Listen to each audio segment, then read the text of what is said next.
Separated by cosmic cabinets, everything on the internet is a garbage fire right now. My name's Brandon Miracle, broadcasting live from the Purple Void. If you look to the right of me in the video version, you'll see Paul Anderson broadcasting live from his house. Yeah. Yeah. Yeah. That's all I got right now. I'm tired. So sorry, guys. We've been having some pretty extreme technical difficulties, more so than we've had in a long time. And I'm trying to figure it out. Hopefully things aren't awful right now.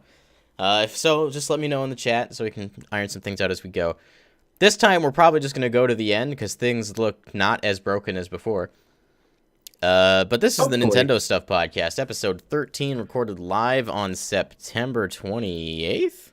28th, 2018. Wow. Lucky number 13. If you were here on Monday, we had our previous episode of Nintendo Stuff there because we had a delay. We also were lacking Paul last week. Yep. And now we have Paul again in exchange for Logan. Was it a trade up, trade down? The world may never know. I can't release that information. We got Logan in the chat, so you can talk to him there. He's at work right now. Ooh, working man. He's making money, so he's doing the things he needs to. I am floating in space again. I like it in here. You look good doing it. Thanks. I appreciate it. So we tried this a few minutes ago. Obviously, that didn't work out. So we're going to start from the top with the Smash Brothers blog. First post of this week was actually Moon, but we covered that at the beginning of this week with our delayed episode. So we're going to start with Lucina. Lucina is Marth's Ekko Fighter, so she shares most of her standard and special attacks with Marth. However, while Marth's attacks are more powerful when made with the tip of his blade, Lucina's attacks are just as powerful whether you use the tip or the base of the sword. So I like her better than Marth still. I know, and in our previous take, I called her the Fisher-Price Marth. Or Baby And then you called Marth. me trash. Or I guess you didn't call me trash, but you also didn't say I wasn't not trash. But Lucina is a character that is pretty popular and competitive overall. Marth is not so much these days. Marth is actually pretty low tier in the current spectrum of Smash competitive. So Lucina's the more popular choice. And yeah, I'm glad to see her back here. It's nice to see her under the Ekko Fighter moniker. It's more appropriate. Yeah, the response that she got along with Dark Pit and Dr. Mario in Smash 4 as clones, and being characters that they didn't reveal at all. They were just found in the game at launch. The reception to that was not very good. So Sakurai was like, well, let's just reveal these guys first, call them Ekko Fighters, just slap a name on them and everyone will be happy. And it worked. For the most part. Like, I'm hyped for even more Echoes. As is a lot of the internet. And then honestly, though, like most of the Echoes, I preferred playing as the Echoes versus the original fighters in most cases. Like, I'm a Dark Pit versus regular Pit. I'm Lucina instead of Marth. I can't think of... There was a third existing one, right? Yes. Like, you mean when they announced the game? Well, when they announced it was Daisy, wasn't it? There wasn't... I could have sworn there was another example from, like, the previous game, but I might just be making that up. Yeah, I can't think of anybody else. Well, I'll be a Daisy main, so... The interesting thing with Ekko Fighters, though, is that all of their properties in terms of height, speed, even properties of attacks are the same. Like, Lucina's only difference is that, her sword operates differently than Marth's. It makes more sense. Dark Pit has a different property on a side B and a different property on his arrows. Daisy, we don't know we don't know anything about her yet, really. And then Chrom just has a different up B than Roy does. And I actually like that more, I think. Chrom it's a whole nother move. Chrom also is like Lucina, I believe, in that his sword is just even throughout, because Roy is strong at the base of the sword, which is the opposite of Marth. I don't think that's been confirmed yet, but we can only assume. I didn't remember Roy Koopa having a sword, but okay. It is. It's inside the clown car where you can't see it, but he's always using it. Roy's my boy. Dream Drop says, you might be thinking of Dr. Mario since a lot of people consider him a clone. That's kind of what I was thinking, but I wasn't sure. Yeah, and Dr. Mario is not an Ekko Fighter. That is because he has different moves, different weights, different properties. Actually, I believe his weight and speed are the same as Mario's. He just has a lower jump height. But he has like stronger knockback and different attacks. He definitely feels like the most different, like compared to like Echoes in their base. Like him to Mario, it definitely has way more difference to it. Yeah, I mean, there's like actual difference to attack properties and stuff like that. And Yeah. that seems to take him a long way. We'll talk a little bit more about Echoes a little bit later when we get back to Sakurai's weekly Famitsu column. Next day, Bryn Star. This stage is an underground cavern on planet Zebes, where the Metroid series takes place. Although the rising and falling acid at the bottom of the stage can deal severe damage, touching it when you're falling off the stage can actually help you recover. Did you skip one? I skipped music. My bad.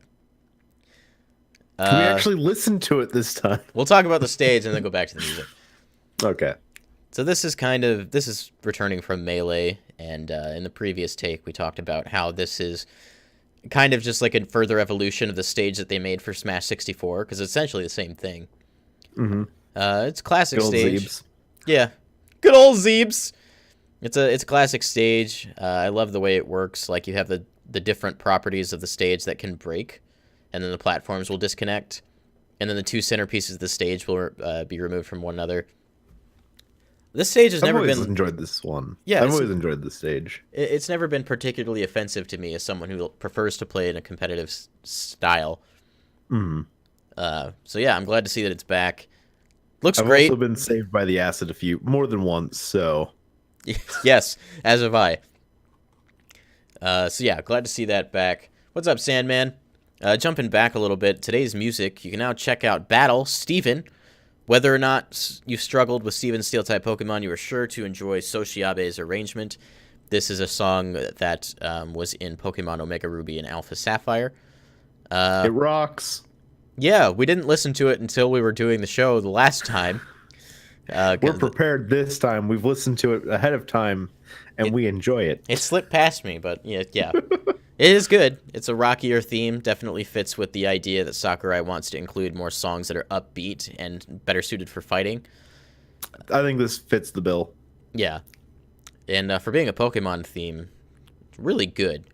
Yeah. A lot of the Pokemon music in Smash as it is right now is still good for fighting, but this one I think edges out even all the tracks that we've had up to now, and I like that. Yep. I'll turn down all the other ones and put this one on max frequency. This is the only one I'm going to listen to ever again. So moving on to September 26th, we got today's item, the Death's Scythe. You can KO highly damaged opponents with a well-placed smash attack from this scythe. A black aura will surround your opponent right before you attack, signaling an instant KO. Ooh. This seems like a fun item. Yeah, we've never really had anything like this that, I guess, like, the closest we've come to this is the home run bat, which is an instant KO regardless of where you hit. I mean, it's not guaranteed, but it's a highly likely chance that they will die. Yeah. My question with this would just be, like, what's the knockback like if you just toss this at somebody?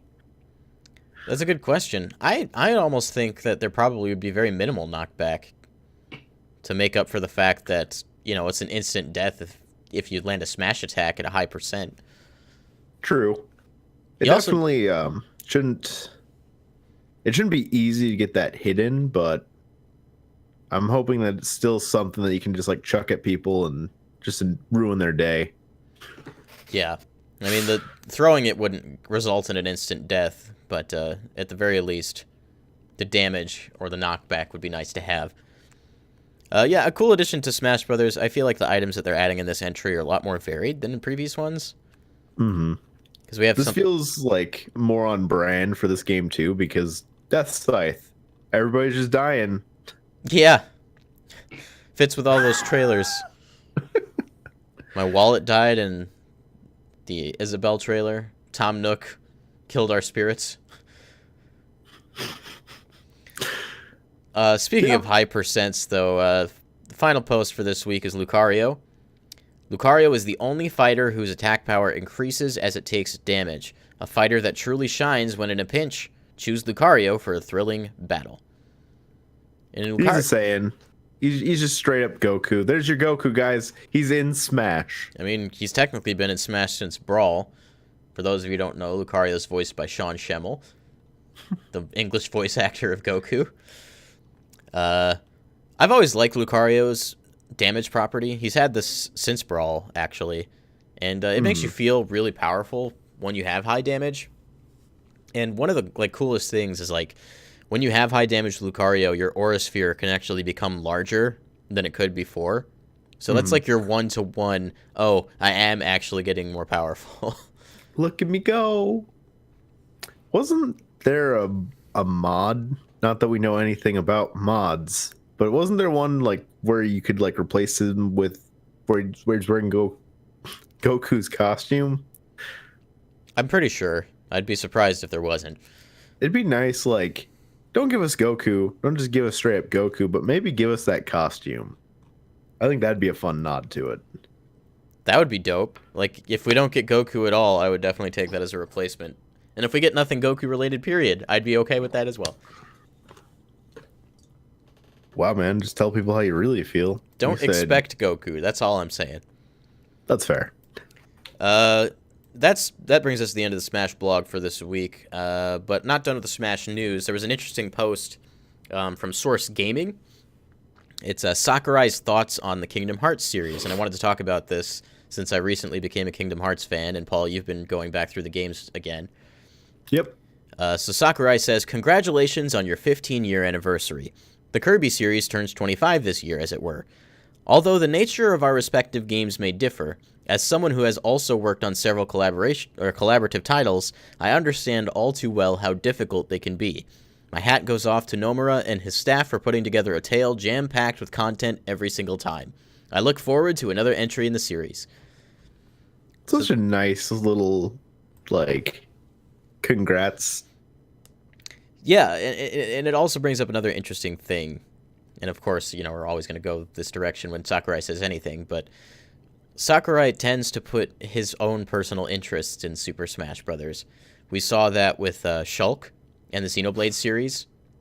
He tweeted out an image of the Monado, earlier on in Smash 4 development after they had announced it. And then, come a long time later, we come to find out that, Shulk was also in the game. And then we have 3 Kid Icarus Uprising representatives with Pit, Dark Pit, and Palutena. So all I'm saying is that there's a slightly heightened chance that Big Shoe, Big Key Boy could be in Super Smash Bros. Ultimate. But he already is. Mr. Game & Watch? Game & Watch. Mr. Game & Watch. He does have a big key. He would be Sora's friend. I haven't paid attention to his shoes, but I'm sure he's got big feet. Game & Watch has big feet, comparatively, if you look at other people's feet in Smash Brothers. See, Big Shoe, Big Key Boy. Now, realistically, if we get another representative from Square Enix, I think it would be Geno. But if we got another 2, if we got a second one, I think it could be Sora. That said, Sora is owned by Disney, so Disney would have to give the okay, and we all know that could be a nightmare. The reason Sora wields a Keyblade is because Disney didn't want Disney characters wielding swords. And there are sword items in Smash Brothers. So it really depends on the stance that Disney takes. I think in this case, you could probably get away with Sora wielding a just regular sword. Or maybe they'd get transformed in his hands so that they become stylized keys. That'd be cool. It'd kind of be on brand because of how he kind of transforms depending on the world he's in. At the same time, when I said that about guns, none of the guns in Super Smash Brothers are guns. One of the members of Organization 13 uses guns, but they shoot lasers. Oh, so lasers are... Then we have laser swords. We're good. Yeah, actually, I think we're okay. Scythe. Death Scythe and Killing Edge are the only 2 things that would make me worried. But, Disney didn't want their traditional characters wielding those kinds of weapons. Yeah, which is why I think like Sora would be okay in that setting by himself. I would hope, yeah. Because, that would be really cool. It's like a big collaborative series collaborating with another big collaborative series. You can leave like all the other Disney out. Mm-hmm. Like, I don't need Mickey and Donald and Goofy. If you just give me Sora, I'd be fine. This is the type of thing that, like, if Nintendo approaches you and asks you if you want your character in Smash Brothers, the answer is just yes. It should always be yes. If you answer anything other than yes, you've made a mistake. You're doing it wrong. So that's my hope. I hope Sora makes it in. But also, I just love the fact that Sakurai's out there congratulating other developers on their works. It's always nice to see them doing that, yeah. And given Sakurai's own work ethic, for him to say that to somebody else has to be a high compliment.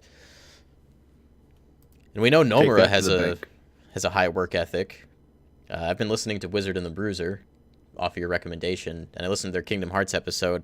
And man, Nomura's got quite a past behind him. I need to listen to that then. That guy gets stuff done. Just not in a good period of time. He gets it done just whenever he's done. I feel like there's definitely those people that like can kind of bring that pull with their name. Like, if you've proven yourself enough, you're kind of allowed to just kind of do you. And when you deliver something, you deliver something. Hideki Kamiya, Miyamoto, Aonuma,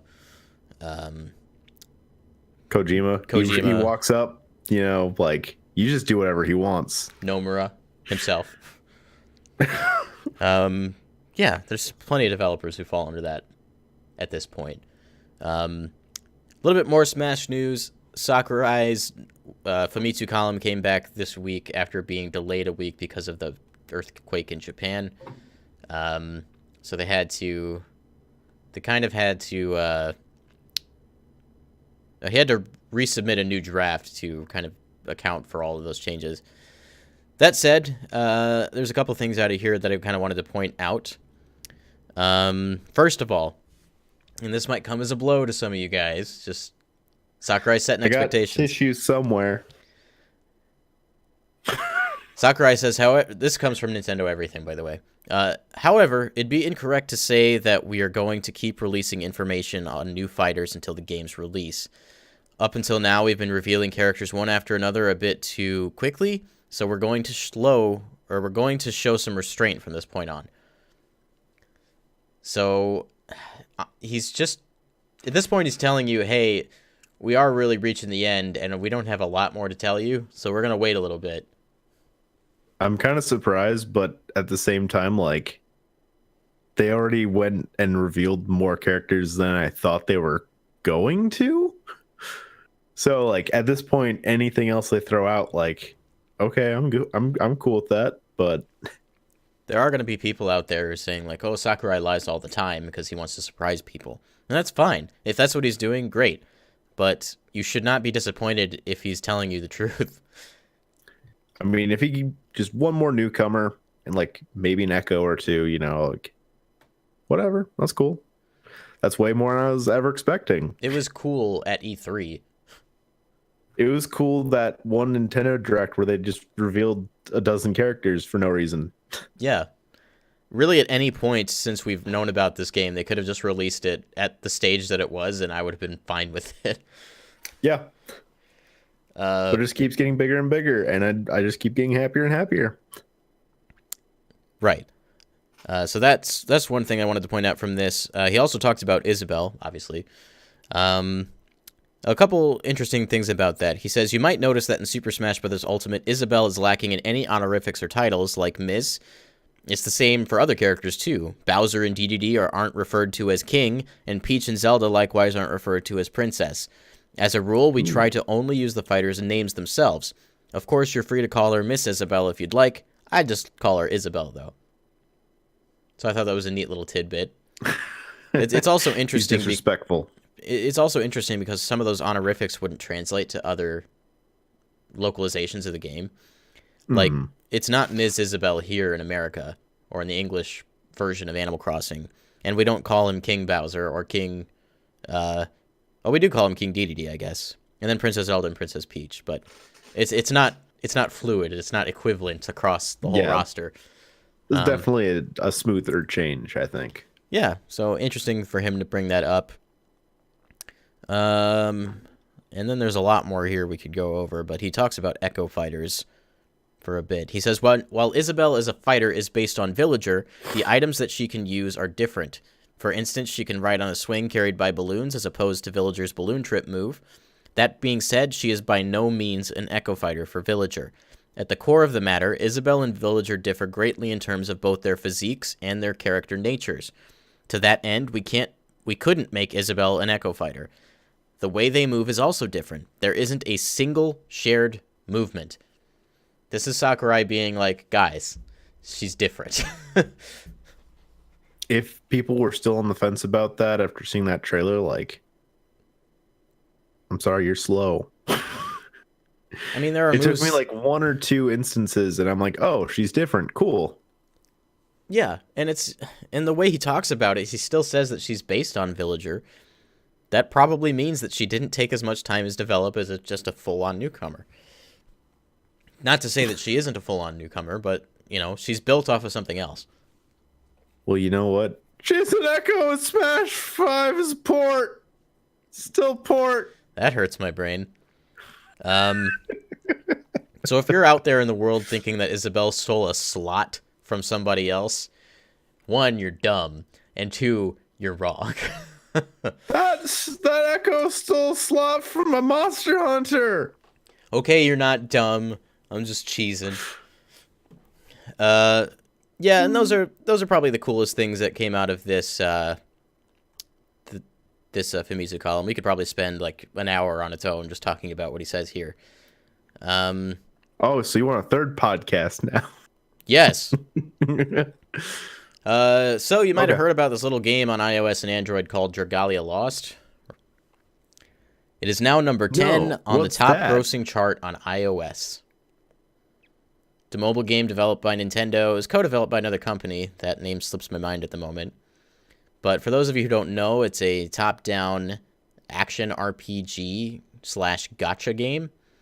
So you can summon new characters and items and dragons to join your team, but for the most part, it's a multiplayer game where you have the ability to transform into a dragon and you take down bosses and monsters. If you're not paying attention to this game, I'm sorry, but you're doing it wrong. Like, for a mobile game, this game's really impressive. I mean, when Nintendo actually takes the time to develop a game specifically for mobile, they develop an IP specifically for mobile, it's going to be good, probably. They dedicated an entire Nintendo Direct to the game. Like, they were really trying to make sure people knew about it. It looks really solid. I had it downloaded, but I haven't gotten a chance to play it yet, which I regret. In the words of Conmen, who is in the words of, was it the Try Guys? Or another group? Yep.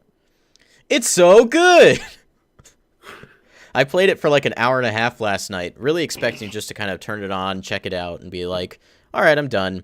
And then I wasn't. I just wasn't done, and I kept playing, and I kept playing, and I kept playing. And suddenly a half hour turned into 2 hours, right?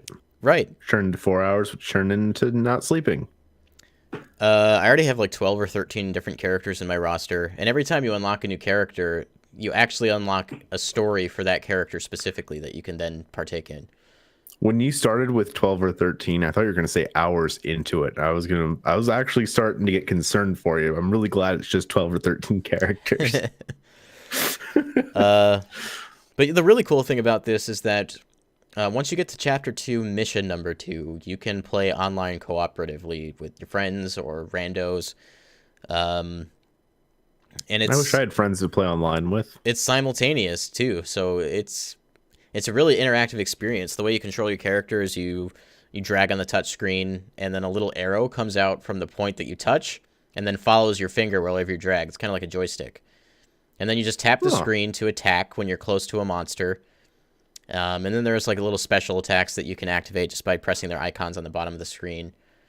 It's really well thought out. It runs beautifully on my old iPhone SE. I want to say it's actually running at 60 frames per second, and it's full 3D models for the characters too. Not bad. I'll have to see how it runs on my crappy budget phone. Hopefully not poorly.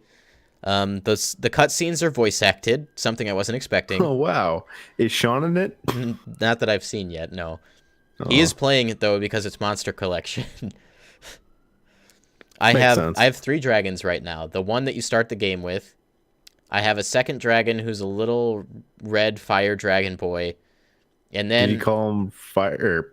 They have their own names. Aw, And then I that's have disappointing. a third one who is a woman, who is a phoenix, and I can just transform into her. Apparently, it's really cool. I'm really digging it right now. It's also already number 2 on the App Store's most downloaded iPhone apps. So good on you, Dragalia Lost. That didn't take long. No.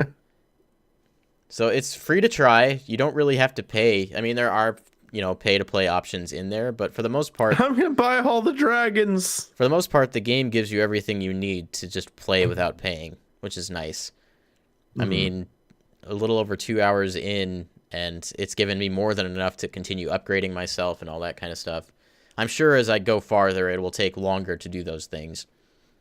But it doesn't seem to put a limit on you for how much you can play. You can just keep playing the story, and you won't get tired or whatever and have to wait an hour to play again.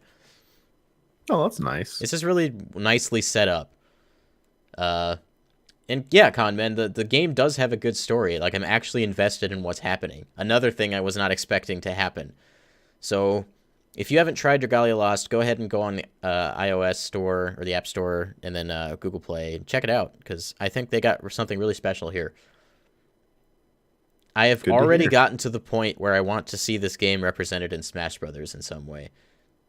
That didn't take long. It's got a boppin' soundtrack, let me tell you. If you play the game, play it with the soundtrack on, and leave the Japanese voices on for the singing. It's good. Wait, you can choose Japanese or English voices for songs? You can choose Japanese voices or no voices at all for the songs. Okay. The game recommends you keep the voices on, and I would also recommend you keep the voices on. Yeah. It's a mix of action RPG kind of rock music and Japanese pop music. I dig that. Yeah, it's a really cool vibe. So yeah, check out Dragalia Lost if you haven't, but we'll move on from that from now. Still, we got some more iOS and Android news to talk about. Nintendo Yay! Switch Switch Online, the application, has been installed on 5 million iOS and Android devices. Yeah. That's important because that means people are using it. But should they? I think they should. You have Splatnet 2 in the mobile app, and I think Splatnet's a great application. I give you that one. That one. I'm still not sold on the mobile app. Logan and I have tried the voice application part of the app in the past, and we were impressed by what it was able to do. It wasn't perfect back then, and I heard it's improved ever since they launched the full version of the application. I haven't tried it yet, but I do think that they should put voice just on the system itself, on the system level, but I don't think they should abandon their application even after that. I think this is something they should keep trying to improve, because at some point, it could be something special. They just need to put the time into it. I don't doubt that it could be great. I just want to keep giving them crap, some pushback on it, so that they actually take the steps to make it great. At this point, I think this might be good. At this point, I think they're far more than aware that people have criticisms. I mean, good. There have been complaints since the thing launched, so Nintendo's not as tone deaf as people think they are. They hear, they know. Most of the time, they just don't do anything about it. They stick to their guns, which is something I can respect. Mm-hmm. Conman reiterates, he says, it does limit you for how much you can play, speaking of Dragalia Lost, but it's hardly noticeable until late game. So it's very generous, in other words. Let's see. We got an interesting story from Valve. Earlier this year, this comes from My Nintendo News, Valve added Steam input support for the Nintendo Switch Pro controller. Well, Valve has provided an update on Steam controller usage earlier today. According to Valve, the Switch Pro controller is pretty popular for a new device. Nearly 500,000 players used the controller on Steam, which is the 7th most popular controller type. So an interesting let's be statistic honest. This is actually a really solid controller. It is. I used it once and then decided that I had to buy one. And now I have one, and I haven't regretted buying it since. Oh, yeah, we got to try him at the Switch Preview Tour. Yeah. There's not a whole lot that I would change, except for, like, maybe you could let me plug my headphones in, right there, maybe? It might be the best controller Nintendo has ever put out. Sorry, GameCube controller fans, myself included, but I think they finally topped it. Yeah. I give it that. As far as like a traditional controller design, there's only a couple things I would change. I would like analog triggers, and a headphone jack on the bottom would be nice. But other than that, it's a great controller. Yeah, that's basically all I could think of that I would want. If you have been paying attention to the old Pokemon Go, or even just the internet in general, you would know that there's a new mythical Pokemon added to the Pokedex. What? So this Pokemon had quite an interesting reveal, being leaked through traffic usage on Pokemon Go, before then being released by Niantic into Pokemon Go, except when you captured it, it would transform into a Ditto. Nice touch. And then a day or two later, they released a video where Professor Willow and Professor Oak, they have like a little video chat trying to figure out who this Pokemon is, only to then discover that it is the mythical Pokemon Melton. Melton is a steel-type Pokemon with a body made mostly of liquid metal, which makes its shape very fluid. This Pokemon can use its liquid arms and legs to corrode metal and absorb it into its body. Melton can generate electricity using the metal it absorbs from outside sources. It uses this electricity as an energy source, and for an attack it fires from its eye. So are you telling me that it's Mercury? And that I'm going to die if I touch it? Probably. Add that to the lore.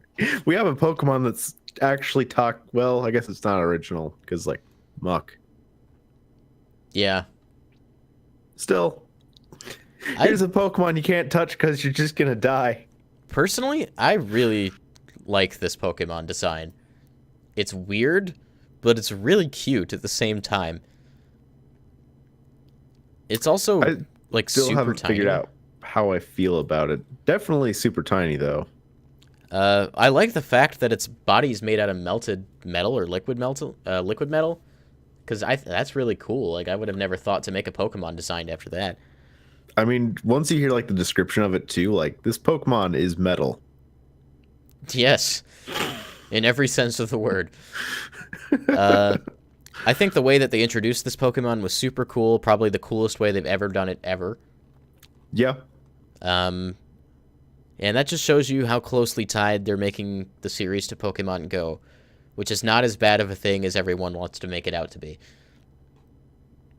This was a cool experience for Pokemon Go players, a cool experience for Pokemon players all over the world just in general. And it makes new Pokemon discoveries feel like something that you as a player are experiencing personally. And that's cool. Yeah. Everything about this was pretty great. I hope that they kind of continue this trend, but find some other ways to do this, but also maybe include Pokemon Go. Because it was cool. Like, I remember us talking about it, thinking it was just a big leak. Part of it was a leak, but they just kind of took it and ran with it. I believe everything past the leak was planned initially. The leak just kind of happened and added to the story, and they used that to their advantage. Yeah. That makes sense to me. Charlotte in the chat says it's really hard to see and Go because it's so small. Yeah, I've heard that from other players. I haven't gone out to see a Melton myself because I have 398 out of my 400 total Pokemon, and I do not want to buy any more storage space right now. That's fair. Apparently its height is like 8 inches. That's the same height as Kirby, I think. Like, actually. Huh. I need to look this up now. Kirby's official height. 20.32 centimeters. Time to find a converter. On it. 8 inches exactly. Okay. So Melton is Kirby. Confirmed. Yep. They both Kirby's have a Pokemon. They both have gooey bodies and everything. Okay, real quick. If we have a story mode in Smash, can the Pokemon trainer please try and catch Kirby? Please? Or just like catch anything that's not a Pokemon. I want the Pokemon trainer to try catching every other character. That's the actual story. That's Spirit. You see Snake like being all sneaky and kind of crawling through places, and then suddenly gets hit by a Pokeball in the back of the head. I should have mentioned this quickly. When we were talking about Smash and the announcements of characters, excuse me, Sakurai never said that was all you were going to hear about Smash, period. Yeah. He still has other things about the game to tell us about, so you'll be okay. Just hold your horses. Sakurai's got it. Really, all I interpreted that as is like, there's still news. There might be a couple more characters, but like, don't expect a whole lot more. I mean, there's also the possibility that there could be a direct right before launch that reveals another 5 characters like they did the first time. That wouldn't surprise me, but they're just like slowing the rollout, I guess. Moving on, IGN reports that Nintendo Switch Online cloud saves will be saved for 6 months after your subscription expires. There is a god. So this is exactly the same as PSN, because they do the same thing, a 6-month hold. The reason this became such a hot topic is because Nintendo's FAQ was misinterpreted and honestly not very straightforward about the whole thing. Their messaging needs work. A lot of work. But it's good to know, to have confirmation. Yeah. I'm definitely glad to hear this news. I just wonder if we'll ever get them in, like, Splatoon 2 or other games that really need to have it, but probably won't. That's another conversation. But that's the next step. Yeah. This is a good step. Hopefully they improve. Nintendo. From My Nintendo News. Pokemon Let's Go Pikachu and Let's Go Eevee do not require the players to use motion controls or physical gestures in handheld mode. And you cannot turn motion controls off. Also, I don't believe that the Pro Controller is compatible with this game. Good, because this looks stupid. They've only ever shown single Joy-Con play for this game, and I think it's kind of cool that they're committing to something like that. That said, there still could be Pro Controller support, and we don't know. But you play the whole game. See, I'm not against required motion controls when they're not intrusive and they're fun. I like the idea of throwing a Pokeball with my hand. I don't think that's a bad thing. And the motion controls in the Joy-Cons and Pro Controller are fairly good. They're a lot better than the Wii remotes were. There's not a lot of negatives here. I'd still like to be able to play with my Pro Controller if I so desire, but if it's going to be like a huge ordeal for them to include the support for it, I'm okay with just playing with a single Joy-Con. I can live. Yeah, there's nothing inherently wrong with the decision-making here. Logan, you're right. Motion controls are not required, but you can't turn them off. So in handheld mode, you can still play it with the joystick and buttons. And if I recall, they confirmed that it was only in handheld mode that you could do that. Yeah, so their company says when in handheld mode specifically.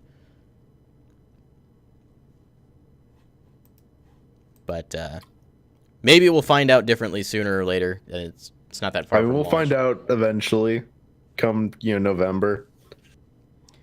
Yeah, they might even release a demo. They've released a demo for the last few Pokemon games. It's not like they have to worry about them leaking the Pokédex again.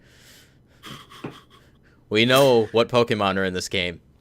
Well, the only Pokemon we didn't know, now we do. So Yeah, unless there are like new Mega Evolutions, but that'd be the last thing at this point.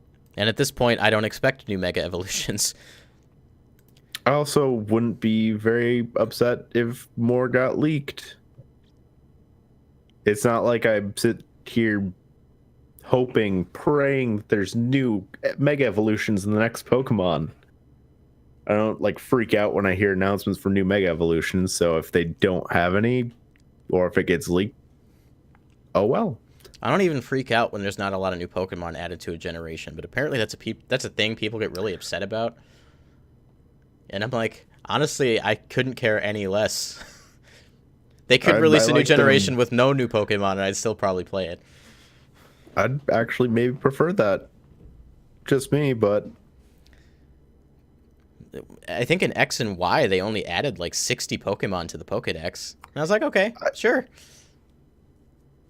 I can kind of understand where people are coming from. If like part of the experience of a new generation is getting to see all these new Pokemon, then there's not as many. At the same time, like now that we have, I forgot what count we're up to, but now that we have like the count that we do, I want to keep seeing these Pokemon. Otherwise, like if you have to focus on this new 100, 150 Pokemon, you know, then it kind of feels like the last generation never existed. Doesn't matter anymore. It's last generation's news. Or if you make it like multi-generational, then they have a lasting impact. Yeah, no, I understand that. I was trying to find Melton's Pokedex number. I think it was like 890 something. Or 808, my bad. Wow. Quite a different number. Different number than I suggested. There's a lot of Pokemon. There is. So we got some interesting, I wouldn't even call this news, but an interesting tidbit.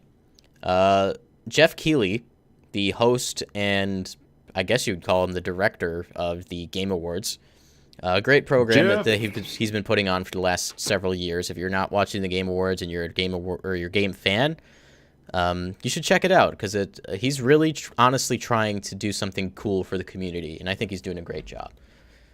With that out of the way, he posted a picture of him and Reggie. Paul, did you watch VGX with us in college? I feel like I did. It was the last Game Awards show before Jeff Keely took over and made it the Game Awards. It was the last one associated with Spike TV. Then I feel like I did. It's the one they did. He co-hosted with Joel McHale. I don't remember that. I'll have to send you a video later because it's a garbage fire. The whole thing was a garbage fire. Were there any like big announcements that year? No Man's Sky was probably the only. Vaguely recall that. No Man's Sky was like the biggest announcement from that show. I mean, if it was a garbage fire, then there's a reason I don't remember. Nintendo had an announcement of their own. Reggie showed up on the show, and he was wearing a Metroid pin. It was a Samus pin, and everyone's like, "Oh, Reggie's here to announce Metroid." And then he announced Cranky Kong in Donkey Kong Country Tropical Freeze. Wow. So here's the takeaway from this. In this picture of Jeff Keely and Reggie and this guy in the middle, who unfortunately I don't actually know who he is, he might be the Ubisoft dude, but I'm not sure. Reggie's wearing a Metroid shirt. This could mean many things. It could, one, mean that Reggie is memeing and acknowledging the joke from the past. This is something he's known to do. I got you, man. I know exactly what's going to happen. Funky Kong is going to be in Mario Rabbids Donkey Kong DLC expansion. There you go. That's exactly what's going to happen. New funky mode. Wouldn't it be funny, like, if come the Game Awards, they actually just announce another Donkey Kong thing?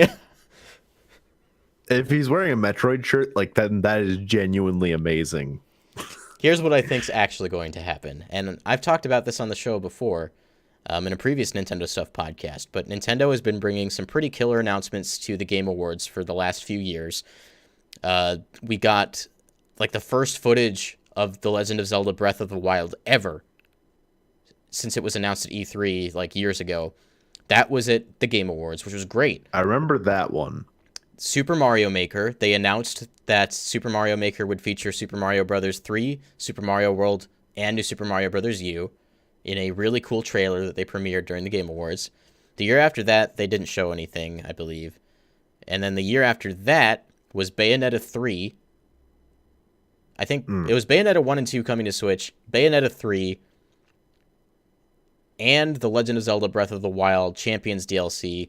And they did the whole thing where they're like, launching tonight! And I freaked out. I remember that one. So my assumption is that this year they're going to show us Metroid Prime 4. Or they're going to announce Metroid Prime 4 coming to iOS and Android.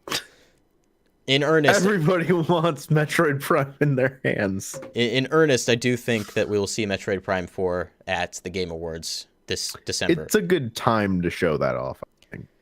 There's also the possibility that could follow up on last year's announcement and show us the first gameplay footage of Bayonetta 3. I'd also be okay with that. That said, if they don't come with Metroid, if they don't come with anything, that's fine. Like, there's no rule that says Nintendo has to premiere anything at this show. They choose to because Reggie's part of the board, and having Nintendo announcements at your show is always a good thing. True. So, yeah, I personally think that we'll see Metroid Prime 4 at the Game Awards. I have a feeling like Reggie's choice here was very deliberate. But that could be the typical Nintendo fan thing, reading way too deeply into every little thing that they do. It means Rex Flex and Harold are coming to Smash Bros. So that's not the only story about Reggie that happened this week, and I wanted to draw attention to this one. It was just in the last 13 hours that this got posted by the New York Video Game Critics Circle. The headline is Big Day. Nintendo's Reggie Filsaime helps us mentor students. And I'm going to read a little bit of this article real quick. This is by Harold Goldberg. He said, it was a day that we were all waiting for. On Tuesday, it happened. Nintendo of America president Reggie Filsaime visited the Dreamyard Preparatory School, the school at which the New York Video Game Critics Circle mentors and teaches courses in the Bronx. In a packed room filled with Dreamyard students and educators, Reggie gave an insightful speech about pathways into the games industry that at first focused upon its roots in the Bronx. I grew up literally a mile from here, he said. He also talked about the need for diversity in the games industry, rising in the corporate world after his family came to the U.S. as Haitian immigrants, and the varied jobs available at Nintendo from art to accounting to writing, jobs that are beyond coding. Reggie also detailed his 5 principles for success, and the one that resonated with me and with many students was, it's not easy. Reggie explained that he doesn't believe in luck, just hard work. As an example, he recounted the story of being a young basketball player. He thought he had the skills to make his school's team, but at first he didn't make the cut, even though it was close. Then, he went to work, practicing as much as he could. He was so dedicated, he overcame his difficulties and became part of the team. The students hung on his every word, and Filsaime seemed to be very much enjoying his time with them as well. You could see the delight on everyone's faces when he told some tales of Mario and Zelda creator Shigeru Miyamoto. Those were really magical moments for an underserved community in the poorest congressional district in the United States. Afterwards, he stayed after and played Mario Tennis Aces with the guys and gals. That's awesome. Yeah. This is a really great story, and I'm so glad to see that Reggie is reaching out specifically to this community. As the article says, they're underserved, the poorest congressional district in the United States. These kids need attention, and for someone as I'd say as powerful as Reggie to come out and do this firsthand, it's really special. Mm-hmm. And knowing that he grew up a mile away from the Bronx itself also just ties this whole story together. I honestly didn't know that about Reggie, but it sounds like it sounds like he definitely values hard work because he is a hard worker. And so hopefully that kind of rubs off on these kids. They can take a note or two from him and, find their way. Yeah, for sure. And hopefully, maybe he sparked the right interest in one of these kids to become a game developer or work in the industry in some way. I want to hear more about non-coding jobs in the industry. So that, once again, was written by Harold Goldberg, founder of the New York Video Game Critics Circle. and the New York Game Awards. You can find that article at NewYorkGameCritics.com if you want to read the rest of that. So I just thought that was something cool to bring up about Reggie. Some smaller news. Yeah, Con Man, Reggie is jolly, isn't he? Okay, that's it for news.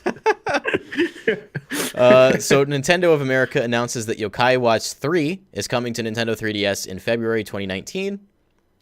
This comes from, well, it just comes from Nintendo, honestly. So it's coming out as, what were the two names? Yokai Watch Blasters Red Cat Corps and White Dog Squad. That was the previous entry. Oh. Nope, the names are not listed here. I know they announced the names of the games.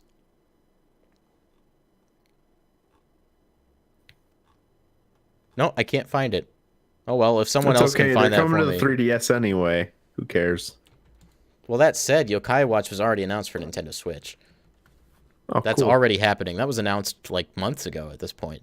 I think it's I can look forward to that one. Yokai Watch World, and they've only released like a single screenshot for that so far. Looks promising then. I'm sure that one's a little farther off. Yeah. That said, this game came out in Japan probably sometime last year. They're pretty behind on the localizations for the Yokai Watch games. I don't think it's a priority for them. Yeah. Yeah. But it's nice to see that the series is still going and seemingly going fairly strong. I don't know at this point like how big it is in Japan. I do know at one point it was like bigger than Pokemon in Japan. That's crazy. Which is something really special. Yeah. Yeah. You might Except even they're get... missing... What's that? They're missing out an opportunity here. Yokai Watch 3DS. Oh, wow. Really pulling out all the stops for that one, Paul. When you make it to the third entry in the series and it's on 3DS and you don't play with that, like, you're doing it wrong. Yokai Watch 3D, Dream Drop Distance. Exactly. Yeah.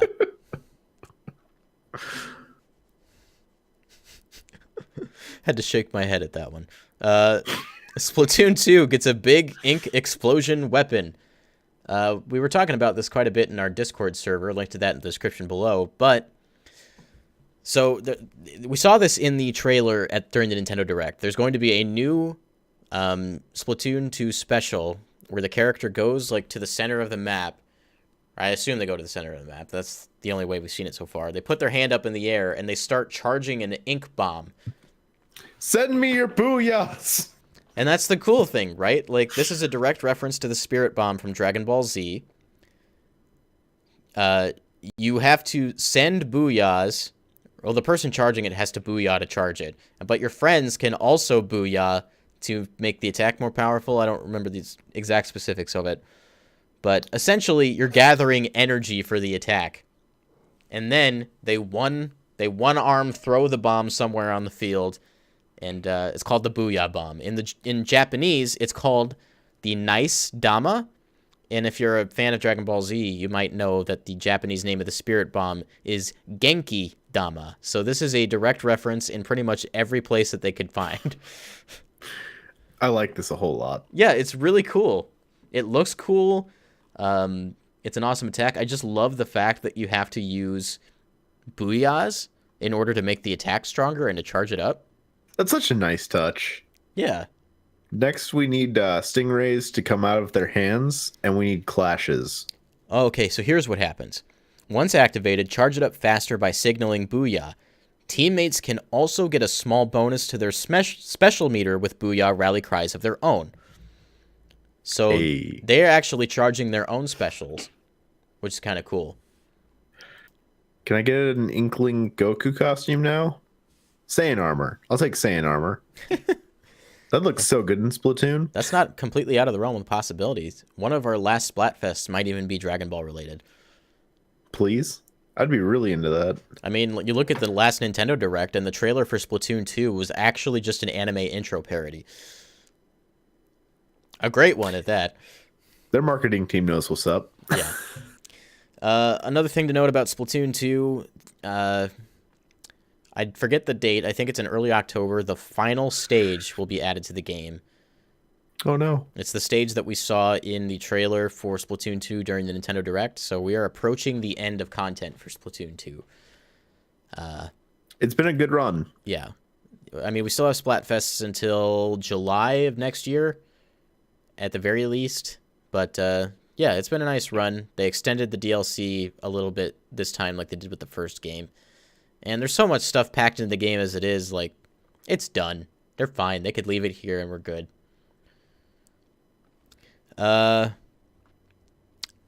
Baconator's asking, where'd you get the name The Break Room Arcade? Perhaps the Chuck E. Cheese Break Room?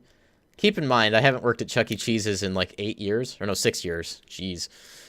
I mean, you hadn't been working there for a long time before you changed the branding to Break Room Arcade. I changed the branding to Break Room Arcade like 2.5 years ago. Yeah, so you were way out of that job. Yeah.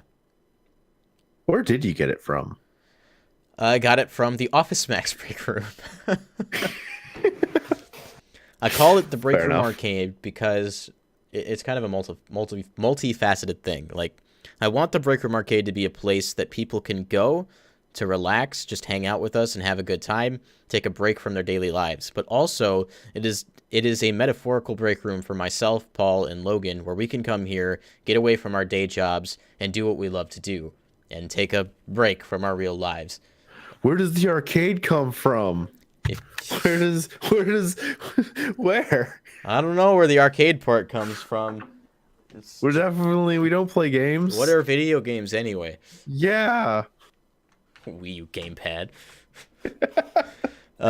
So yeah. Oh, you owned a Wii U. So that's the quick Break Room Arcade name story. Dream Drop says, saying booyah to your teammates is more important than saying I love you to your significant other.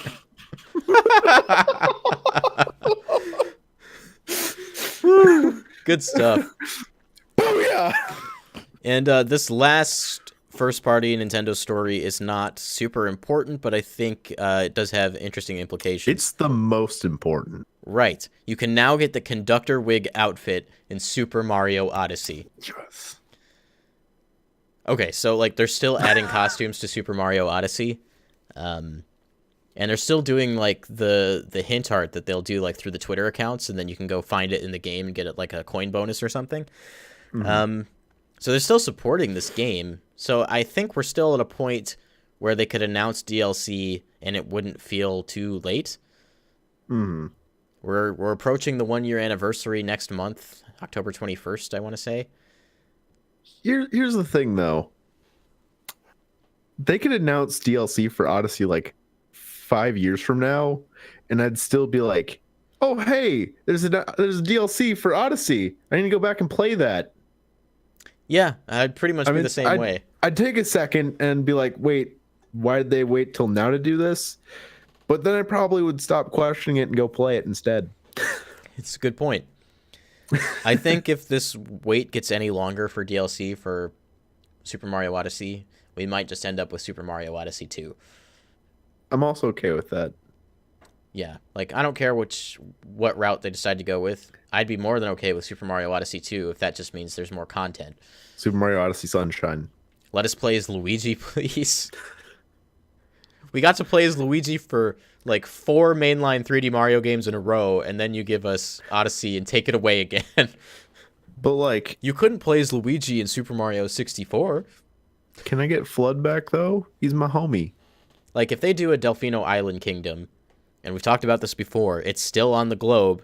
They just hid the texture. It's just not there, but it's on the map. You can still see it.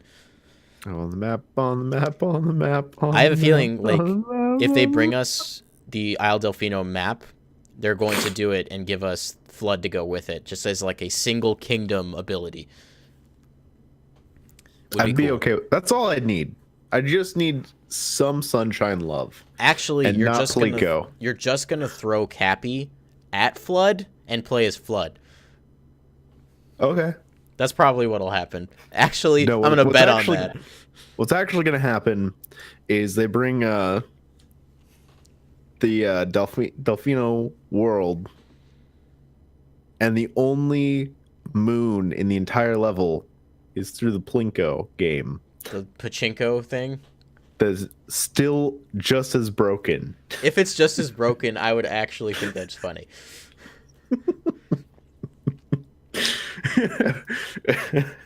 So I didn't put it on the list here, but there is one more piece of Nintendo news that I want to talk about, or like first party news. The Super Mario Odyssey art book released in Japan, and there was some art discovered of Princess Bowser.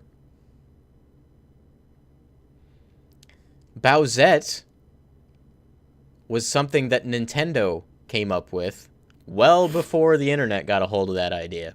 In fact, there is art of Koopa Pichi in the book, and it is eerily close to the Bowsette we have today. Red hair, horns, bracelets, tail. The only thing different is she's wearing an actual dress. Bowsette is canon.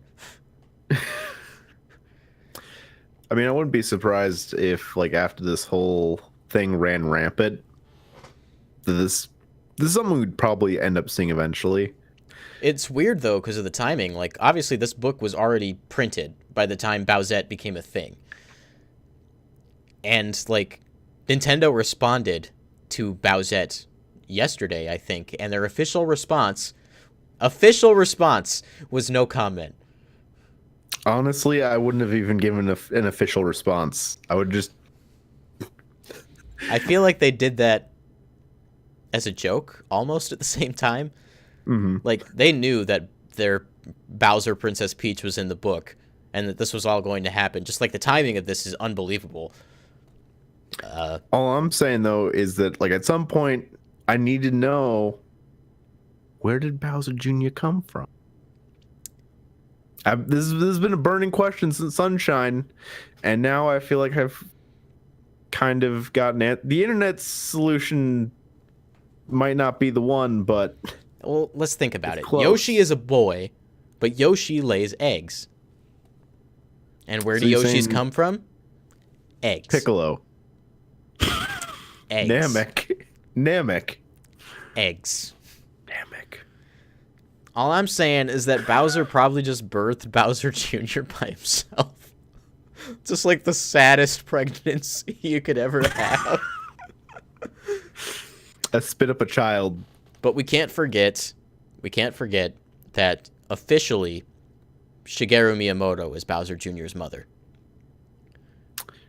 You make good points. He said that before. This is Both canon. of them are turtle men, and turtles can breathe through their butts. So that's the end of our first party news this week. We have a little bit more to talk about on the third party side of things. We ended on such a high note. You can't, like, beat that, so we're just going to move on.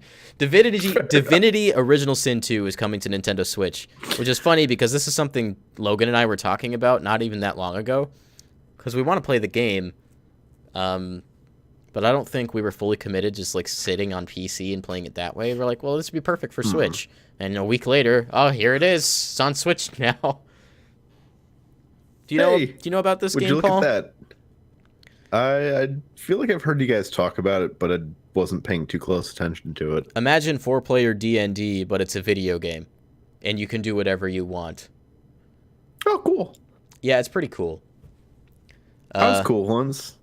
There seems to be no release date, but we'll get more information in the future. I look forward to that. On top of that, Nintendo America quickly announced some Nindies news, including Mark of the Ninja Remastered, a critically acclaimed stealth action-adventure game that came out in 2012. All right. Let's see.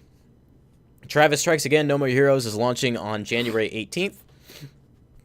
You'll be able to wear in-game t-shirts based on games from independent developer Devolver Digital, including Downwell, Enter the Gungeon, and the recent Switch release, The Messenger. I think that's a pretty cool thing. Yeah. The multiplayer arcade Smash Killer Queen is coming to Nintendo Switch this winter as Killer Queen Black. The developers Liquid Bit finally debuted the mysterious Black Team, a chosen group of elite players that seriously put up a fight.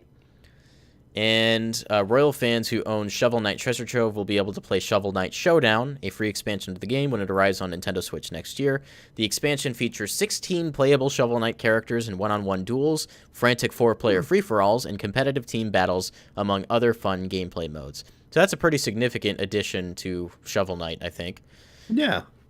And I believe that's supposed to launch... I thought it was supposed to launch in April, along with the final expansion as well as the 3 Amiibo pack. And they noted some notable Nintendo Switch indie launches, including Hyper Light Drifter Special Edition, Gone Home, Bastion, Undertale, The Gardens Between, and Towerfall. And Towerfall's just arrived yesterday, actually, on the 27th. Oh, hey. And I guess it's worth noting, by popular demand, Kit and Krista from Nintendo Minute took Undertale for a spin. So there you go. That's a good game. This all comes from My Nintendo News. So, yeah, just some quick Ninja news to get out there. Another interesting tidbit from Ubisoft, and you guys might know that we're pretty into board games and tabletop games, so I thought this would be interesting to talk about. Ubisoft has announced 3 games today for the Nintendo Switch, and those games are Risk, Trivial Pursuit Live, and Hasbro Game Night. They'll be available to purchase on the 30th of October, and yeah, so they're going to be alongside like their version of Uno, and did they do Monopoly as well? Yeah, they did Monopoly. Okay. What I'm trying to figure out is, what is Hasbro Game Night? Hasbro Game Night released on the Wii back in the day, and it was like headlined by Mr. Potato Head, I think, and there was just like some smaller versions of tabletop games available in it, I want to say. I might check that out and just see what it's all about. The original voice actor of Mr. Potato Head has passed away since then, I believe. I could be wrong about the Mr. Potato Head part, but I specifically remember that. So let's see. Trivial Pursuit Live will let players compete in teams in versus mode with up to 3 friends and local multi-console, and features 1,800 up-to-date questions, including 650 kid-friendly family questions. I like that they took a minute to note that. Risk, meanwhile, boasts improved pacing and its new top-down view. Both games feature new graphical UI and online enhancements, as well as touchscreen features exclusive to Nintendo Switch. And they all launch on October 30th. So we're playing Risk, right? I would actually kind of be down for that, to be honest. I want to take over the world. Some quick news about Dragon Ball Fighters. Android 17 joins the battle as paid DLC. He is the last fighter, at least in the first pack of 8 characters joining the roster. So let's see. There's the dense page of information. So for those of you who don't know, Android 17 is joining... Oh, well, maybe... Never mind. I'm not going to talk about that. Android 17 has had a recent boost of popularity for certain reasons, and he's coming in a new outfit. So just look forward to that. He'll become the game. Is it because he's an Android? Yeah, it's because he's an Android. That's all I have to say on the matter. But welcome, Android 17. Boats. He's recently become a pretty favorite character of mine, I think. Especially for a recent joke in the last episode of Team 4-Star. What a glorious, glorious way to go out. It took me a second to like understand the joke. But it's so good. It's such a good joke. The specific like line of information you need to know in order for that to make sense is like so minute. But when you get it, it's good. So let's see. My Nintendo News also had an announcement. Well, I shouldn't say that. This comes from My Nintendo News. Shinen, who is responsible for Fast RMX, as well as another game on the Wii U that's slipping my mind.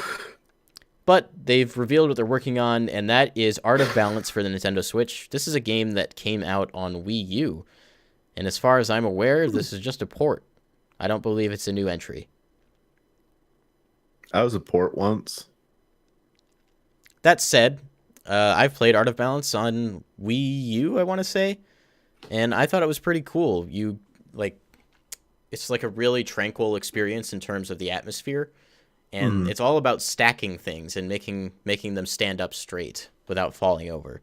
So it's a puzzle game that's based in physics, and you're just stacking stuff. Simple, but cool. I don't know if I would enjoy that or just be stressed out by that. Oh, probably a little bit of both, but that's why they give you that tranquil kind of like Japanese environment to go with it. I really enjoyed what I played back in the day. I'll have to pick it up and just play it on baby mode all the time. Is there a funky mode? Every game should have a funky mode. Okay, so back to our list of things. We're pretty much out of news, so that'll bring us to games that we've been playing. I already talked about Dragalia Lost, so I won't get into that any bit more. But Paul, you and I played some Taiko Drum Master. Yeah, we did. And did you know, guys, that that game is still fun? I forgot you had it, and if I remember correctly, you forgot too. It's easy to forget because like the drum was sitting in a place where it's not easy to see. Mm-hmm. But we had Alvin over, and I wanted to show it to him. And it's funny because like this is at, I think we started at like 2 a.m, and so we were pretty close to just going to bed. And then you pull out Taiko, and then we're up to like 4:30 in the morning, just playing Taiko, Just jamming away at songs. Yeah, it's a really fun game. Both of us hit like one more song like 4 or 5 times. It's hard to just stop playing Taiko. Like every time I got done with my last song, you go and like remind me of like another great song that I forgot to play, and then I have to play that song. It's got a great soundtrack to it. It really does. There's a lot of variety. You get songs from anime, Namco original songs, classical music, Japanese pop, Vocaloid tracks. There's a lot to digest. It still needs Silhouette, but that's besides the point. It does. That said, there are DLC packs that have been coming out. There's a Vocaloid pack, a Studio Ghibli pack. I still need to buy them. One day you'll figure out how. Yeah, one day. That said, Taiko Drum Master is coming out in the West as Taiko no Tatsujin Drum and Fun on Nintendo Switch and Taiko no Tatsujin Drum Session on PlayStation 4. They've gone back and forth about whether or not the drums are going to release here in the West. I think officially they are releasing in the West. Do you want to have a better chance of selling this game than sell the drum in the West? They botched it 14 years ago, and this is the first time they're putting one out in this country since then. And they've already fixed the biggest issue, which was, having the actual game soundtrack this time. Yeah. And a quick note, if you're buying it on PlayStation 4, you have to buy the drum for PS4. If you're buying it on Switch, you have to buy the Switch drum. They are not cross-compatible. Kind of a bummer, because otherwise I would just go out and buy the PS4 game too once that comes out, because it has a different soundtrack. I definitely feel like, having played with the drum, that the best way to sell this game is in a bundle. Absolutely. If they bundled the game with the drum, then I would absolutely pick this up in a heartbeat. It seems silly to sell them separately. Yeah. Like the drum is an integral part of the experience. It's in the name. I feel like it's silly to just not bring the drum here. Who would want to play this with a gamepad? Exactly. Or, I mean, worse, just playing it with the JoyCons. I would rather do that than play with the gamepad, to be honest. At least it's kinetic. Both of those are not, like, ideal. As fun of an experience. Right. The premium experience is sitting there with the drum and playing it that way. Another quick note, I've heard that the drum on the Switch version is better than the drum on the PS4 version. These drums have historically been terrible, but the Switch one was just suddenly good. It would have been nice if you could have just used it for, like, both. Yeah, it's unfortunate. That seems like kind of a mistake, forcing you to buy a new drum every time. Yeah.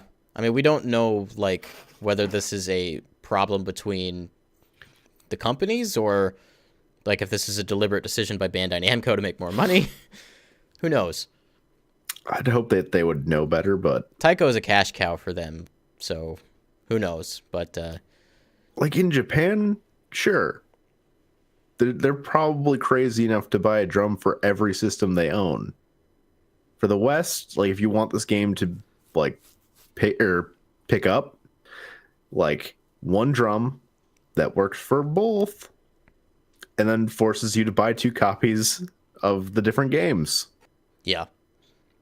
I would do that. I wouldn't even hesitate. But you throw a second drum in there, and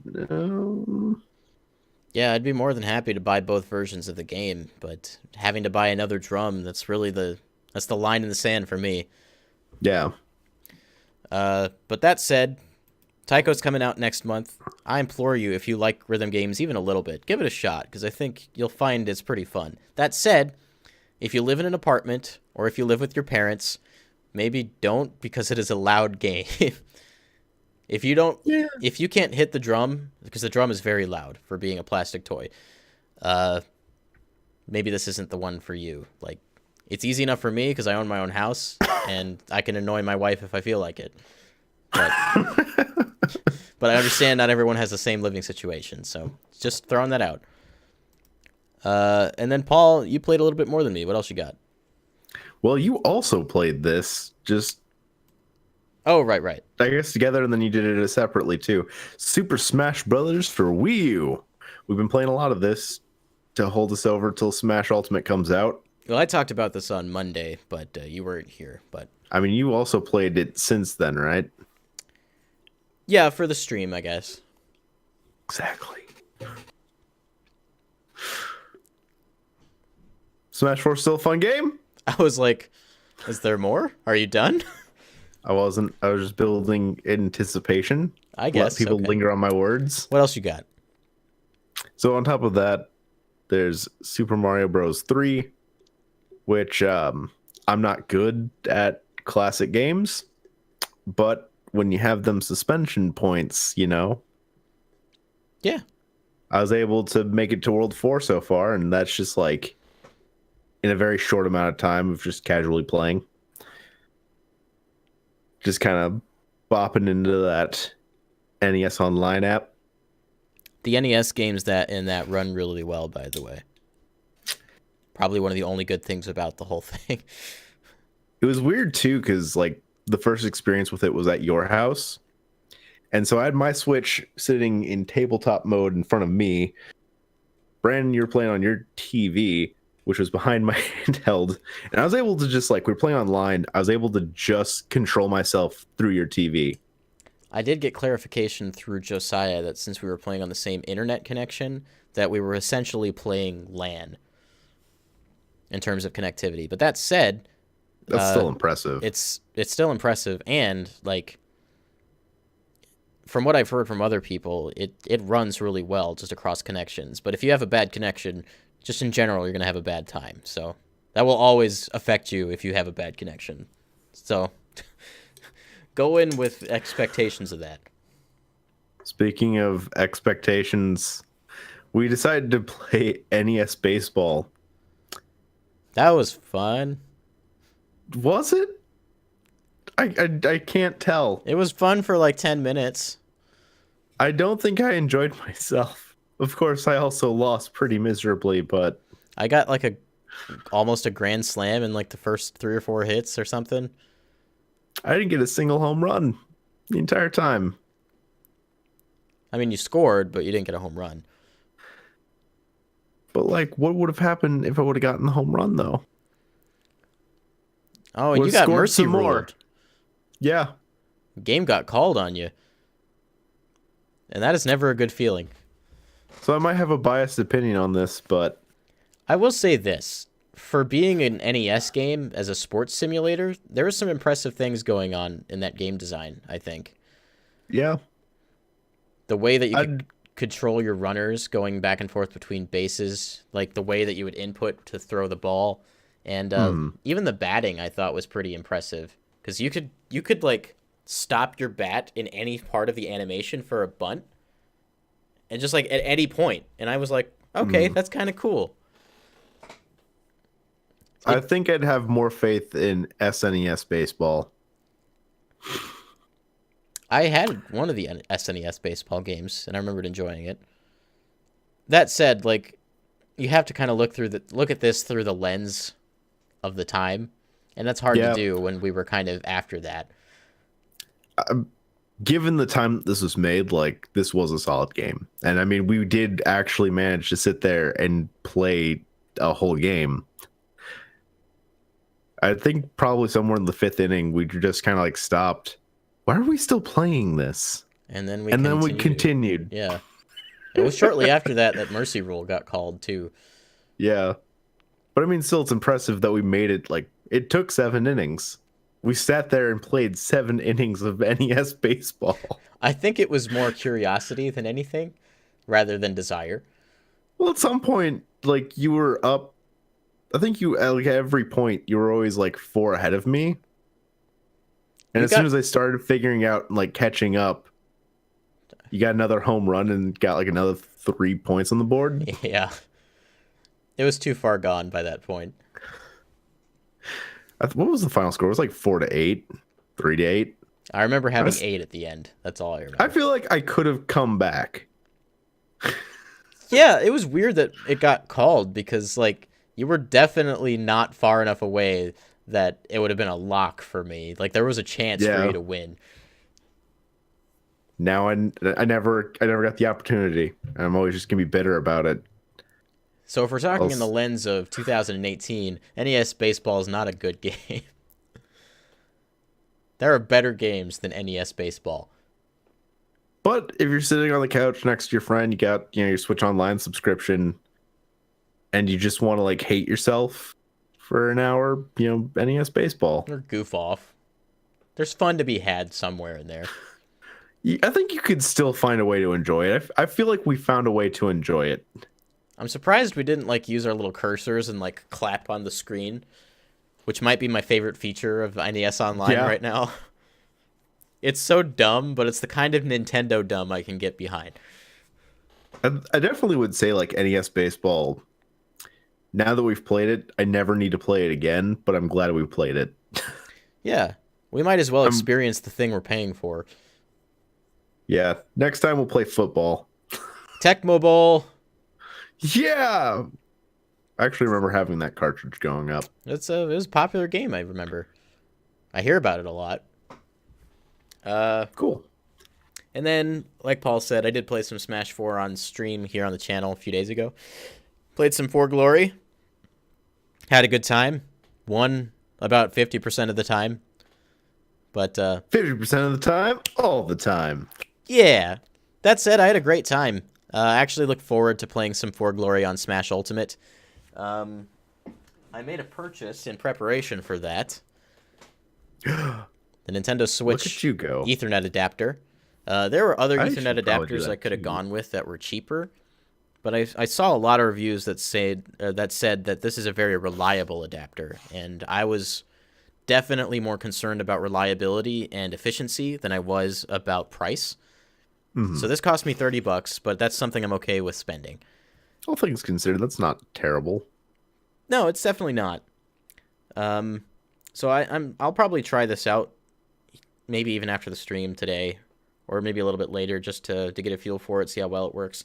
I kind of wish I had Smash already, just so I could see if it makes that big of a difference for me. Just a few more months. One of my worries, though, was like streaming and playing Smash at the same time, because that was causing some input delay for me just in the game, and I do think it was coming from my side, because there was a moment where I said on stream that the lag had gotten a little rougher, and Josiah said his whole stream lagged when I said that. So those things were syncing up a little bit. So hopefully this fixes the issue. And I also bought an Ethernet cable to go with it, but you don't need to see that. Wow. Wow, look at this Ethernet cable. But don't worry, there's plenty of Smash hijinks coming up. We might like Smash here. We do. Yesterday we were 70 days away, so we're 69 days away from Smash. That's the next character to be revealed. Oh my god, they should have revealed a character today. It would have been perfect. Or they could just fix Snake. Snake is already perfect. He will be perfect regardless of his butt. You make points. I'd still like him to get that buff back. Buff the booty cheeks? Yep. Yeah, it's a Cat 6, Logan. But yeah, I feel like with Smash for Wii U, like, We've talked about this a handful of times. It's probably not going to be remembered as like the greatest Smash game of all time, but while you're waiting for Smash Ultimate, it's still a pretty solid Smash game. It's a game that we never feel bad about playing. Yeah. Of all the Smash games we have at our disposal, like up until Ultimate drops, it would be my first choice. Yeah, for me as well. And a lot of Smash Ultimate, in terms of its character running speed and that kind of stuff, is identical to Smash for Wii U.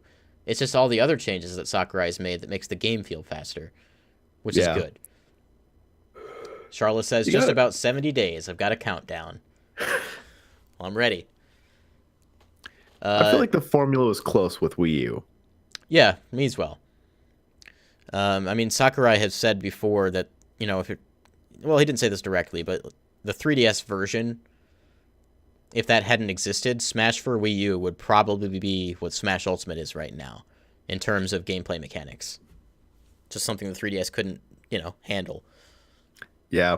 I'll go burn my copy for 3DS tonight for catharsis. I sold my copy of Smash 3DS for Mario Maker. Good trade. It was. It's not that I dislike the 3DS version. Overall, there are modes in the 3DS version I prefer over Smash for Wii U.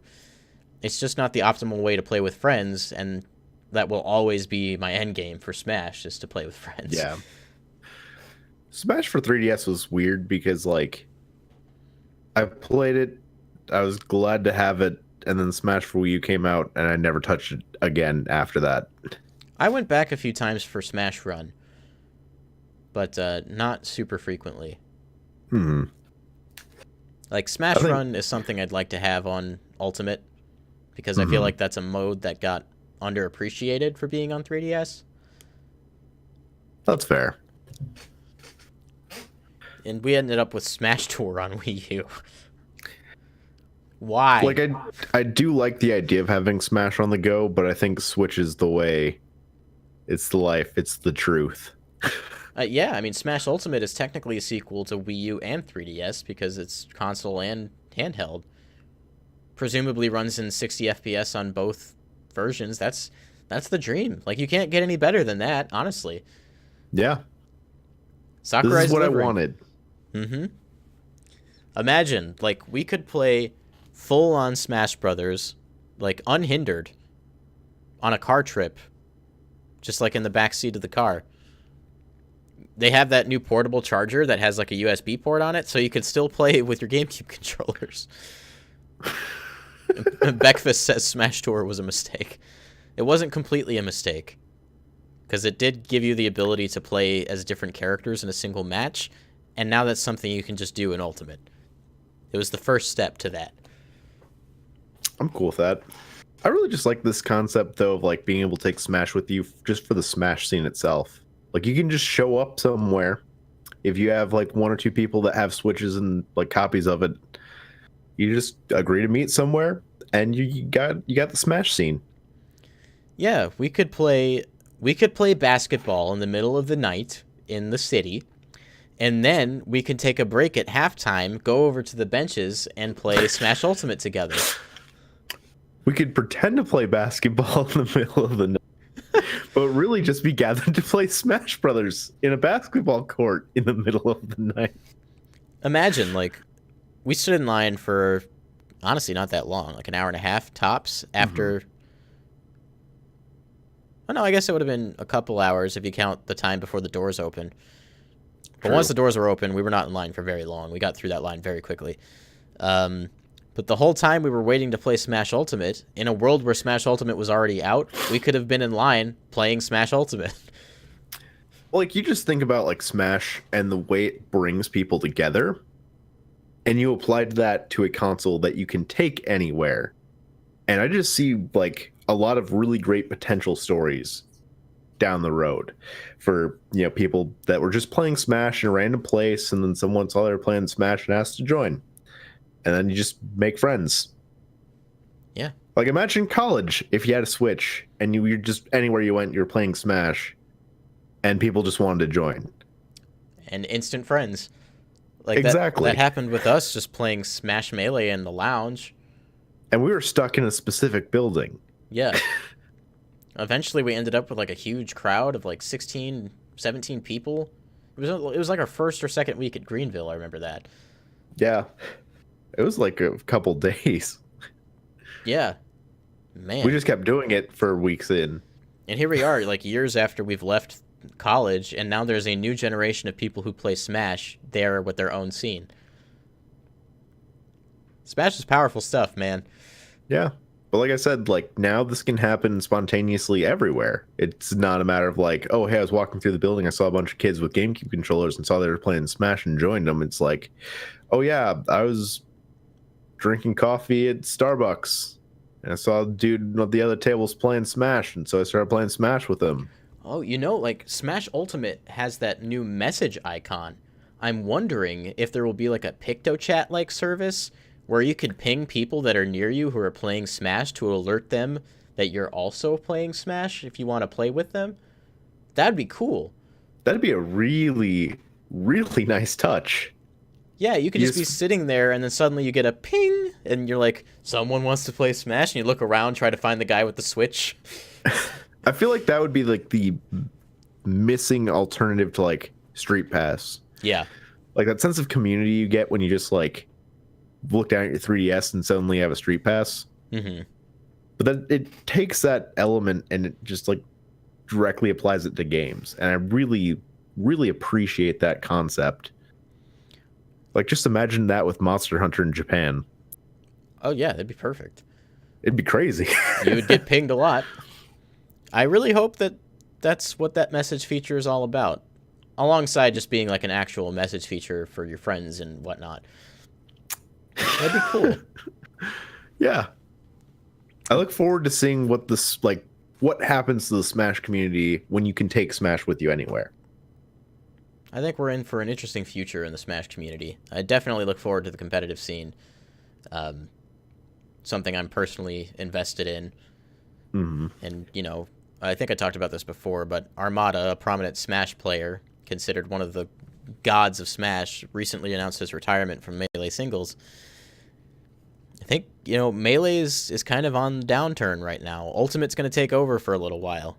May not be permanent, but Ultimate's got a brighter future than Smash 4 and Brawl ever did. I'd like to see, this game stick around for a while.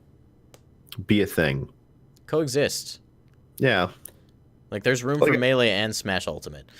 Yeah, I don't want this to completely, like, kill out Smash or Melee, but I definitely want it to, like, be its own thing. Have its own life. Yeah. I want it to live its own life. I don't think Melee's ever going to completely die, but it's on a little bit of a downtrend right now. Mm-hmm. The Baconator says, I'm hoping for the Smash Ultimate viewer battles, but not Winter. I'm also not looking forward to Winter. It took me a couple times reading through that to get the joke. But yeah, you can definitely look forward to some Smash Ultimate streams with viewer battles included. And we just like to play Smash in general, so we'll probably be streaming Smash a lot, I foresee. Yeah. And I mean, I can't make any promises yet, but I might be in a position where it's even easier. Even better. Mm-hmm. But we don't know yet. We'll learn more about that in the future. You guys will hear about it as it happens. Yeah. I will probably stream some more Smash 4 like in the coming weeks, just leading up to Ultimate. And I promise I'll be doing some viewer battles with you guys too. So if you tune into those streams, it'll say in the title specifically if I plan on doing viewer battles. I'll make it clear. And then you can play with me. Do I count as a viewer? Paul, you do count as a viewer. I will actually just do some 1v1s with you if you want. You'll play Smash 4 online for the first time. Exactly. Our community needs to know that I'm trash at Smash. Charla says, I hope I can just ping people because I'm too socially awkward to go up and ask someone to join. Raise his hand. Me too. Yeah, I probably would be too. It depends. Like, you got to show your Switch off. If there's a controller sitting next to them, just go pick it up.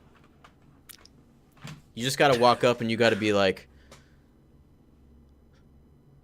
how trash are you at Smash? I'm the best in my friend circle. Where I'll is play as my left Kirby. Who you Joy-Con? playing as? Where's my left Joy-Con? The video game. Your Switch just looks so weird, and every time I see it there, missing that one Joy-Con, it throws me off. This is how I play my Switch, actually. In vertical mode. You're ready for the DS games yeah. to come to your Switch. This Yeah, is your pretty touchscreen. comfortable. Yeah, I would do that. Like, no joke. I would actually play games like this. This isn't too bad. Honestly, that like one grip that they made up where you have the Joy-Cons, but it sits like Vertically? yeah. I'm into that. And you put DS games on it, I'm also into that. I think that has potential. Some game developer needs to utilize it. I think that will happen. Like, with the bevy of arcade archives coming out, a lot of arcade games are, the vertical screen length for their games. And I think that the Switch is a perfect kind of match for that, using it in vertical mode. And then I just don't want to see the death of like DS games. They could put vertical mode on the box as a feature. The next step, I think, though. Well, no, it probably won't work. Never mind. Find a way to dock that. So that's pretty much it for the Nintendo Stuff podcast, but I do have some stuff I want to plug. Yes, like I just said, I will be doing some more Smash 4 streams leading up to Smash Ultimate, so definitely subscribe to the channel if you haven't to check out when those happen. Keep your Wii U's on the ready if you want to play with me. I'd be more than happy to play with you guys. I think it'd be fun. Next Friday is the release of Super Mario Party. And... Oh, he's doing something. He's reaching. He's I am reaching. What game is that? I can't tell. It's blown out. Come on. It's Mega Man 11. You can do it. It's Mega Man. My exposure won't change on my webcam. It's Super Mario Party. It's on my Switch already. Looking forward to that then. Yeah, so I don't know if it would be on... It probably wouldn't be on Friday, but sometime over the weekend, I do plan on streaming some Super Mario Party for you guys. Planning on having some friends over, so maybe we could do like a 4-player stream, and you guys can watch us be at each other's throats for an hour and a half, The goods. Yeah. There is online, but I'm not impressed with it right now since you can only play mini games, so I wouldn't expect us to go online with the game at all. We'll probably just play offline for the stream. Logan's excited for Super Mario Party. Dude, I forgot you were there in the chat, but I'm glad to know you're still here. So yeah, look forward to some Super Mario Party content. Might even just do some like solo videos. There is a minigame challenge mode in the game, and I might just record myself playing that and upload that to the channel. At some point, I'm eventually going to come out with another episode of the Busy Gamer Guide. I've been busy. It's okay. We've all been busy. Proof of concept, though, why the series exists and why it's necessary, but I'm hoping to get it up next week, but definitely like latest the week after. All right, sounds good. Logan, I know, is planning on doing some stuff. I'll let him tell you guys in the chat. Baconator says, "Please train Chat me plug. for Smash." I don't know that I could dedicate all my time to train just one person in our whole fan base. That said, you can observe me when I play online and just kind of take notes, and the chances we get to play together are also good opportunities to learn. I'm still learning myself. I don't think everyone's learning Smash. Even the pros are still learning new things. I'm definitely still learning. Yeah, I have was a lot to learn. I was reminded at the variety of skill sets when I went back on For Glory after so long. I was impressed and both not impressed. I figured, like, at this point, the only people left playing For Glory are the ones who were serious about it. Mm-hmm. And that said, like, for someone who hasn't played For Glory in, like, 4 years, there's some good people on there, though. Baconator says he's got the notebook. Well, good work. See, I gotta change up my strategy if I play online, though, because I can't just shout skill at the other person and confuse them. You can talk to randos now using the Nintendo voice chat apps. You just got to pull out your phone Just set it on the desk in front of you and just yell skill. Skill. That's how I'm gonna play every game from now on, like cooperative or not. Well, we probably shouldn't ramble on for any more, but this has been a good episode. I've enjoyed myself here talking about Switch and video games, and it's always good to talk about things you like. Yeah. We missed you on the show, Logan. Hopefully we can get everybody together. Excuse me, for next week. And there was something else I wanted to say, but it's lost. It's gone. Discord. Join our Discord. Discord's things bump in place. Click the link in the description on the YouTube video to join our Discord server. You can talk with us. We're pretty much in there all the time. I say this every week, but we love talking to you guys. Every week it's true. We're pretty active. Our user base and fan base continues to grow day after day. So definitely join up with us for all that. I posted a video on the channel. Was that yesterday or 2 days ago? It's a vlog of our trip to Chicago to play Smash Ultimate. You can see what our experience was like, as well as get some first-hand opinions on people who were there who played, including a special guest appearance from ConmenRDW, a friend of the show. Go check out his channel, user/ConmenRDW. There's also a link to his channel page in the video itself. Where can they find us? Logan says, follow us on Twitter at twitter.com/breakroom_arcade. You can also follow me personally at Babababs. You can follow Paul personally at Gunnysaurus. And you can follow Logan personally at LoggyDoves. If you really like what we do here and you want to keep supporting us, please leave a like on the video, subscribe to the channel to see what we're doing next. And if you feel so inclined, there's a Patreon link in the description below. You can help us out by supporting us with as little as $1 a month. And if you can't, we still love you. We have a great community here. Can I take a moment to talk about that? Like, we've been slowly growing over the last 7 or 8 months, and there's just a ton of people here now that we didn't know before, and we like all of you. It's great talking to you guys every day. You guys get better and better. Yeah. You just keep getting better. We got Baconator in here coming from a video I commented on Chadtronic's channel. Just the randomest way for him to show up, but it's been great having you here. It was a good comment, too, so, I mean... Thanks. But with all that in mind, guys, thank you so much for tuning in every week. It means a lot to us. We can't wait to see all of this grow even larger. We love you and Link. Yeah. We do our best to bring you guys as much content as we can every week, kind of doubling our full-time jobs with it. So thank you so much for sticking around. It means a lot. Baconator says, I'm telling you, Chadtronic did it. Well, I'll have to thank Chad. Chad is my spirit animal now. But we'll see you guys on next Monday. So don't break your backs. Break in the games. For now, break time's over.